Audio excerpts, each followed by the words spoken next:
e gjatë mandatit do të përfundoj dyfishimi i kogjenerimit në termocentralin Kosova B.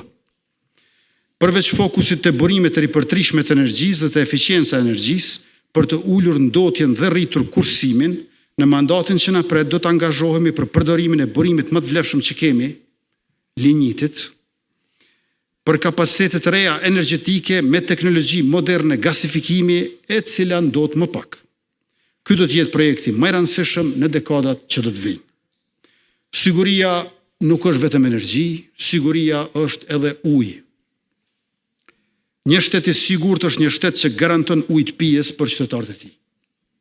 Në kuadër të sigurisë kombëtare, ne do të investojmë 400 milion euro për të ndërtuar 5 diga të reja në Dragaqin, në Firaj, në Desivojs, në Pollat dhe në Kuqic, të cilat do të mbledhin dhe menaxhojnë burimet ujore. Përmes këtyre investimeve do të sigurojmë furnizim të qëndrueshëm ujë të pijes për gjithë qytetarët e Anvisrit, do të rrisim potencialin për bujqësi intenzive dhe do të rrisim rezistencën tonë ndaj ndryshimeve klimatike.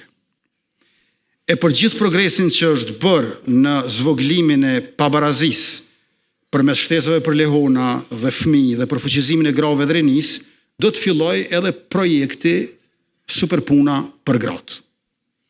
Ashtu që kur të punësohet një grua, qeveria do të mbështes në lartësinë e pagës minimale 500 euro për 6 muaj. E gjyshërit që kujdesen për fëmijët, kur të dy prindrit janë punë, do të marrë 100 euro shtesë në muaj mbi pensionin bazë, sepse kësaj jo vetëm ndihmojmë prindrit dhe gjyshërit, por ndihmojmë familjen dhe ekonominë. Ngritet kërkesa agregate nga poshtë dhe rritën prodhimtaria dhe qarkullimi dhe ekonomia gjithnjë e më lartë. Paga minimale të ndjek rritjen ekonomike, nga një janari ajo është 425 euro, kurse në nivelin e 500 euro nga një korriku si vjetë, sepse një Kosovë që zhvillohet nuk duhet ta lë askënd prapa.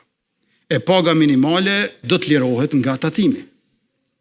Kjo nënkupton që edhe për biznesin e vogël individual, 6.000 eurot e para të fitimit vjetor do të jenë të liruar nga tatimi, pjesëmarrja nënkupton gjithë përfshirje.